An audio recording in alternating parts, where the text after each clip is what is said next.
Hi, this is Monique Clark, and I'm the Chief Operating Officer of SignGlasses. And this is your Assistive Technology Update.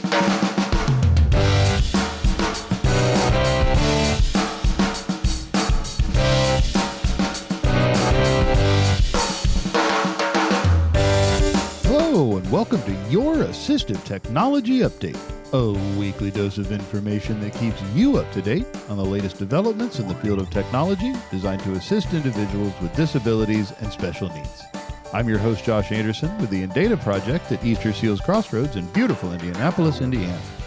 Welcome to episode 760 of Assistive Technology Update. It is scheduled to be released on December 19th, 2025.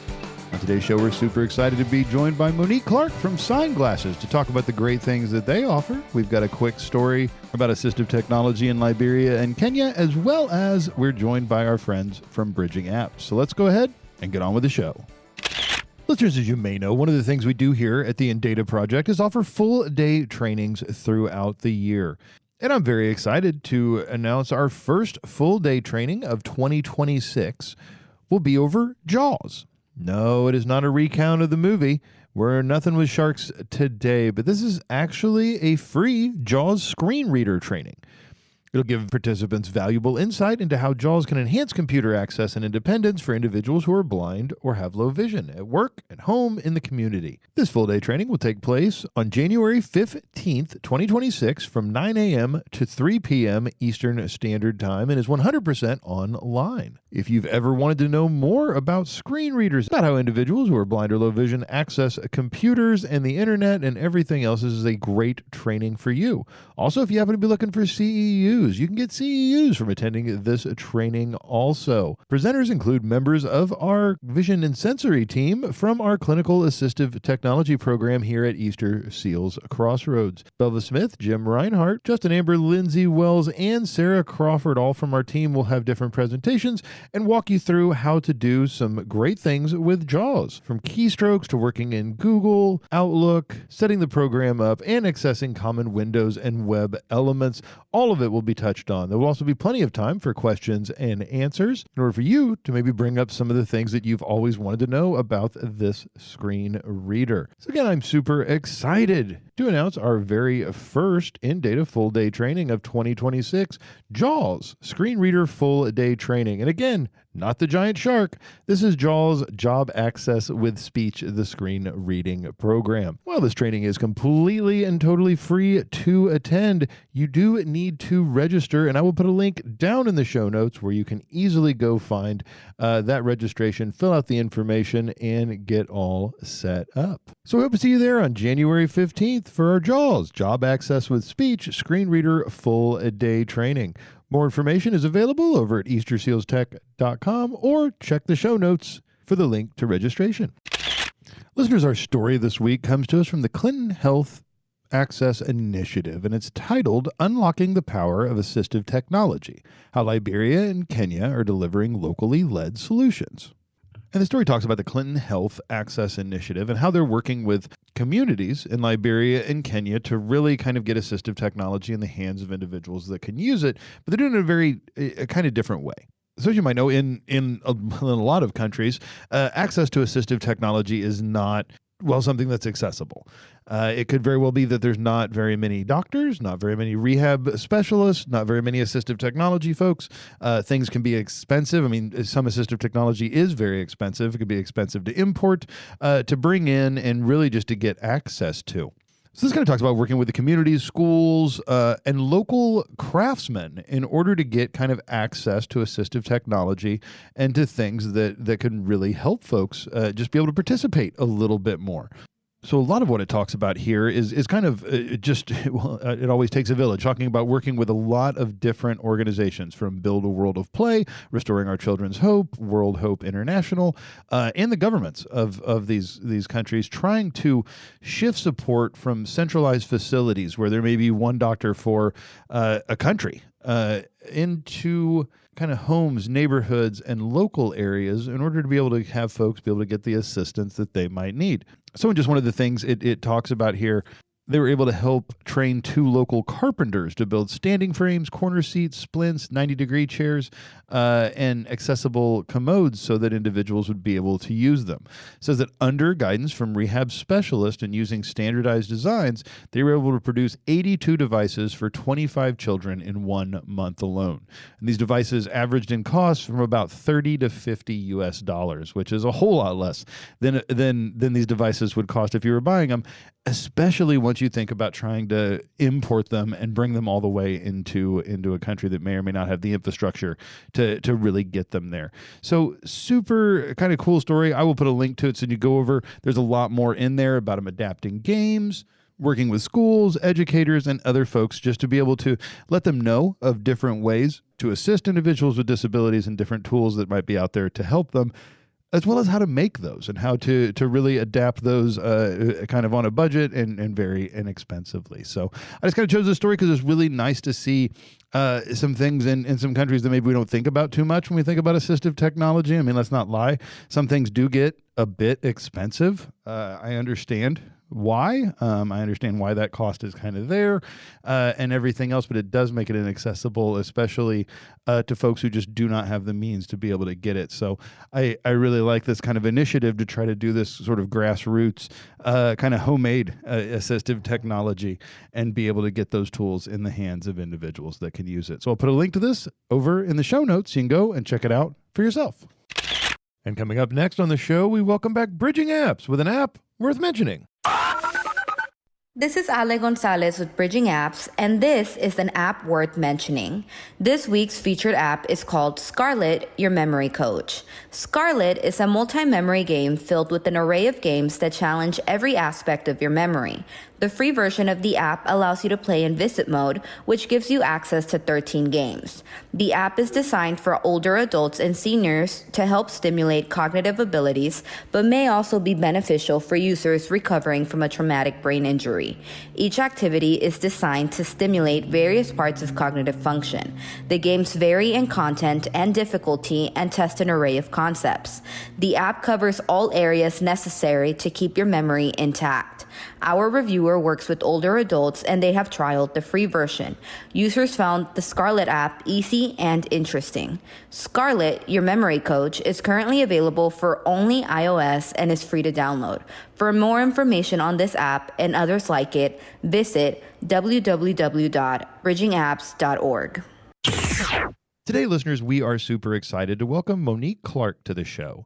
She's here to tell us about SignGlasses, and we cannot wait to hear all about them and how they're increasing access to ASL interpreting and captions to individuals who are deaf or hard of hearing. Monique, welcome to the show. Thank you. Thank you for having me. Yeah, I am excited to get into talking about SignGlasses, but before we do that, could you tell our listeners a little bit about yourself? Yes, thank you. So as you said, I'm Monique Clark. I am a CODA, which means child of deaf adults. Everyone in my family is deaf except or hard of hearing, except for myself, my brother, about 3 or 4 cousins. Everyone else deaf, hard of hearing. So as you can imagine, I'm very passionate about assistive technology and how we can work together to make sure those who need access to clear communication, great solutions for communication in their environments. That's what I'm all about. So I've worked in the ASL interpreting industry for more than 20 years. I rooted in accessibility and inclusion, and I've worked in post-secondary institutions where, colleges, universities, and I also worked at VRS, Video Relay Service industry as well. Started out as an interpreter and then became a call center manager, then became director, VP of operations, and now I'm here at SignGlasses, and really accessibility and inclusion has been rooted in my career for this long. Awesome. Well, it sounds like they got a kind of a perfect advocate, a perfect person on the team. Well, I guess on to SignGlasses. I guess let's start with what are they? Yeah. So SignGlasses, yes. So we're focused on creating technology that connects people, and our platform delivers real-time interpreting and captioning services. We do this remotely. We deliver our services through our own platforms, sort of like Zoom or any off-the-shelf conferencing platform. We have additional learning tools in our platform that help students, people in their workplaces, or anyone using our technology. They can take notes in our platform while watching the interpreter or their captioning. And it's a pretty cool feature in there. And we also have our transcripts in there. A really great thing about us, and is our namesake, that we also provide our services through glasses. This is really great because the user can continue their line of sight wherever they are looking around in their environment. They have access to the communication. So we're really excited about SignGlasses, and we're all over the place. We're in different universities. We're in businesses. We have enterprise businesses. We're in different theme parks. We do entertainment venues. Oh, wow. So we're just really excited about this technology today. I can tell you really quickly that growing up as a CODA and growing up in the 70s and 80s, where ADA wasn't so prevalent at the time, remember just going to a theme park, little girl, 8, 9 years old, and getting on a ride in Disneyland, and going through and experiencing the stories that are in the rides, and then having, my shoulder tapped. What are they saying? What are they saying? What are they saying? Throughout the ride, just interpreting as a little girl. Today, my parents or my cousins, my family member, they can put these glasses on in the theme park and receive the communication access right there. And it's just a beautiful experience. I'm getting goosebumps just thinking about it. This is just one little story that I have, but I have many of those types of stories. Oh my gosh, I can think of, and I'm sitting here just trying to think of all the different places and all the different ways. I like sports, but I'm trying to think of like sporting events and how would I know what the referee's saying or what the kind of call was and all these other things without asking, but being able to have that independence and have that. I mean, beyond just of course in the classroom or at work and all these other places where just having an interpreter kind of right there with you, and I have to ask, because I'm sitting here, I'm kind of picturing it of having the interpreter kind of there in my glasses. Does it allow for two-way conversation? Like, can I talk back or can I sign back to the interpreter? Oh, yes. Okay. So we're talking about the glasses. Okay. Yes. So when the user has the glasses on their face, there is a sign language interpreter on the lens that's being streamed in. Now you might think it's close to your eye, but it's really, when you put these glasses on, it's at an arm's length. That's how far the site is. So you will have to connect with a device. So we connect with a phone or tablet, iPad, and that's where you can sign back to the interpreter. Okay. And then, you can get that. The interpreter can communicate that to the person who needs the access from the deaf person. And then that's how it goes. Oh, I hope that was clear. No, that's perfectly clear, because that's just always been, there's some little things you might be able to do out there, typing, writing, I think of those kind of things. But I mean, I know that especially if someone uses ASL as their main communication method, I know that typed or written English is not the same thing. So it just doesn't really give the same level of understanding. It isn't quite the same kind of accommodation. It doesn't give all the same information. So that is super cool. And just to jump around a little bit, and I'm sorry, I'll do that some, but where did kind of the idea come from for SignGlasses, kind of as a company and as the glasses themselves?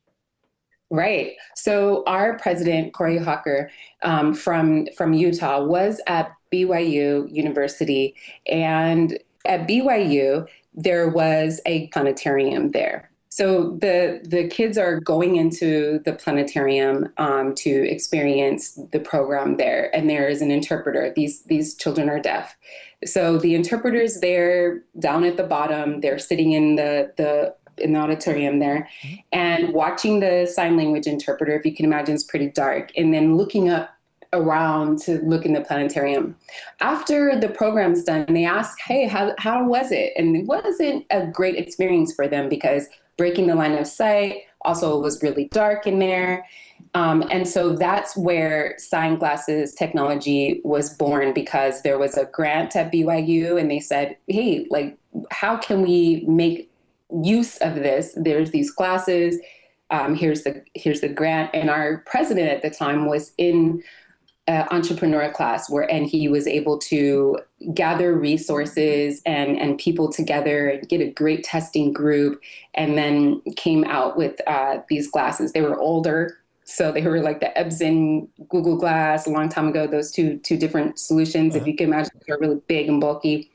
And then it just evolutionized to the ones we use today, which is on our website. You can see what they look like. They're pretty stylish and people love them. They get the sign language interpreting services through there, as well as the captioning, live captioning. That is so cool. And then just kind of, I guess, just because I'm curious, how much in advance do you need to schedule? Like, let's say I was going to wear the glasses and it needed kind of the ASL interpreting for some sort of event coming up. What's the turnaround time if I needed to schedule that through the service? Right. So I need to say that we don't sell the glasses directly B2C to consumers.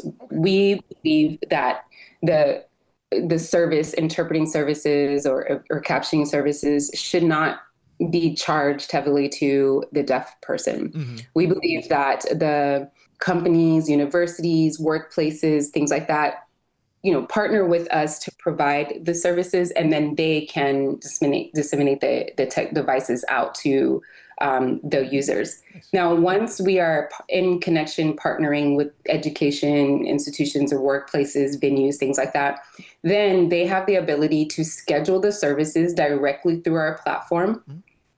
And they can get a same-day service. Oh, nice. We love it when they give us advance notice because that just means that we can cast a bigger opportunity to a wider network of interpreters, mm-hmm. But if it's same day, then that's totally fine. We can do that. It just means it just is, it decreases the pool of practitioners that we can get to schedule there.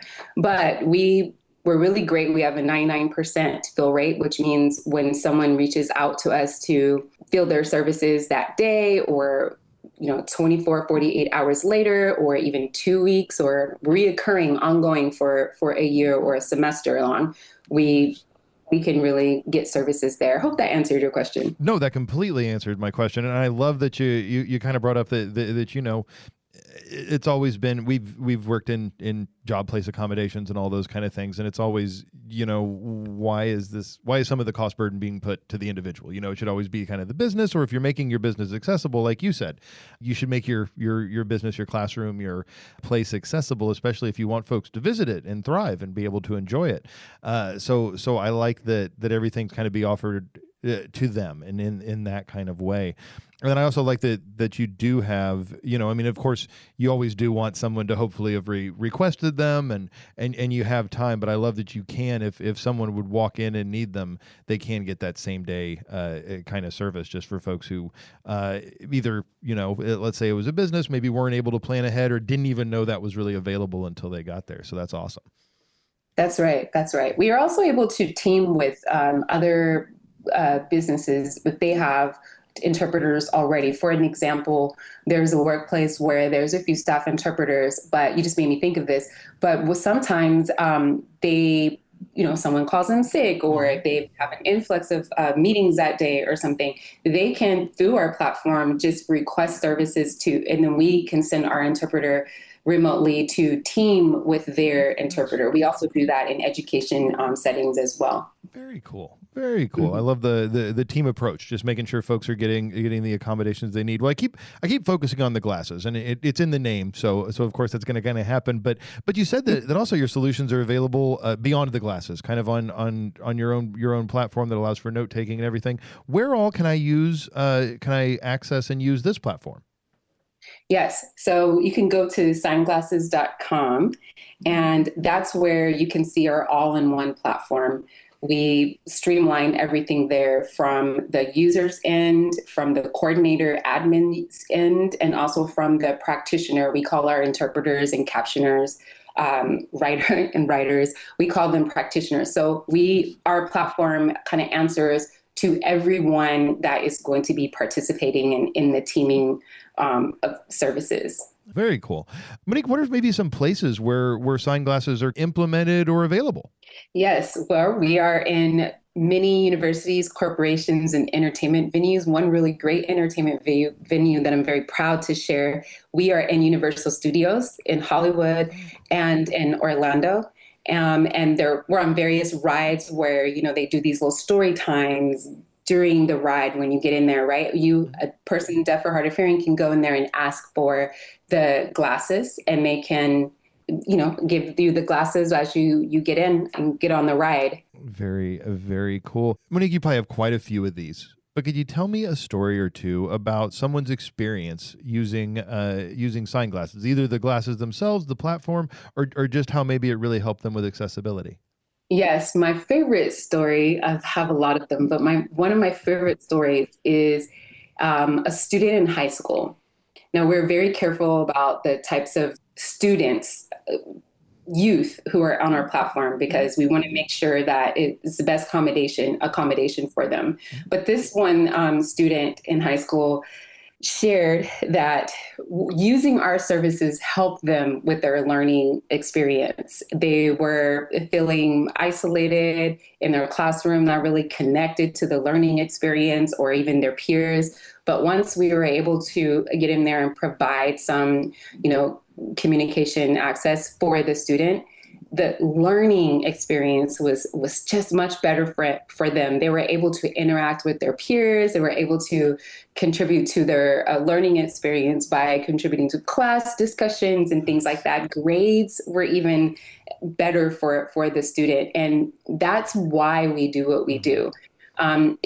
Just me looking back and seeing my own parents and aunts and uncles and cousins and things, and them having multiple degrees, but still being passed over for career opportunities, or my own mom being in class, in a mainstream class growing up, and not having access to communication, but then, later transferring into a deaf institution. But just, I think of her, or I think of my cousins and aunts and uncles who didn't have the opportunity to advance in education settings like the high schooler that I was just sharing. If we had technology like this back then, I just can't help but think, like, how much would they be able to advance just for being included, right? And I can go on and on with these stories. There's a story where interpreters themselves, they come on our platform and provide the services, and they're like, oh my gosh, this is amazing what you all are doing. This feels so deaf centric. The tools that are you using, the users able to bookmark and timestamp their own notes in their platform themselves and review the recorded lecture, things like that. Those are, what energizes me to come and join this team every day and just continue providing this groundbreaking experiences for users. Oh yeah, well, and kind of like you said, I mean, some of the things just being able to, I mean, using the planetarium kind of as the example. Yeah, I can look up at the stars, but then I have to look down to the interpreter, and what am I missing up here, and how do I even kind of put those two things together, as opposed to being able to maintain eye contact and conversation, and really being able to pay attention to all the things going on while just having the interpreter right there in the field of view, as part of the entire experience. Probably just makes it so much richer for a lot of individuals. That's right. Absolutely. One really great thing to remember for people is to know that we are not augmented reality or AI driven, not yet. We feel like it's going to get there. And, we keep saying 5 years, 5 more years. I feel like it's almost there. We could see it, right? But we're just not there yet. There's lots of different components to American Sign Language as a whole, and in many different languages, right? But we have not found just yet AI or augmented reality with click glasses. We're totally live driven, if that makes sense. Yeah, that makes total sense. Well, Monique, if our listeners want to find out more about SignGlasses, about all the great services, the technology, and everything else, what's a good way for them to do that? Yes, please reach out to us, SignGlasses.com, or you can follow us on LinkedIn. We're on Instagram. We're always being really innovative with our technology, thinking about what can we do next? How can we, answer any pain points out there in our communities? So keep looking out for us. We're going to, be doing something next. But if you want to reach out to me or any of us on our team, please reach out on SignGlasses.com. Awesome. We'll put all those links and everything down in the show notes so that folks can easily access it. Well, Monique, thank you so much for coming on today, for telling us about SignGlasses, your story, the thought behind them, and just how they can work as a great accessibility tool for individuals who need captions, need ASL, and just need that interpreting to be able to really just participate fully in some places where maybe that wasn't really available before. That's right. Thank you so much for having me, and look out for SignGlasses.com upcoming. Do you have a question about assistive technology? Do you have a suggestion for someone we should interview on an assistive technology update? If so, call our listener line at 317-721-7124, send us an email at tech@eastersealscrossroads.org, or shoot us a note on Twitter @InDataProject. Our captions and transcripts for the show are sponsored by the Indiana Telephone Relay Access Corporation, or INTRAC. You can find out more about INTRAC at relayindiana.com. A special thanks to Nicole Prieto for scheduling our amazing guests and making a mess of my schedule. Today's show was produced, edited, hosted, and fraud over by yours truly. The opinions expressed by our guests are their own and may or may not reflect those of the InData Project, Easter Seals Crossroads, our supporting partners, or this host. This was your Assistive Technology Update. I'm Josh Anderson with the InData Project at Easter Seals Crossroads in beautiful Indianapolis, Indiana. We look forward to seeing you next time. Bye-bye.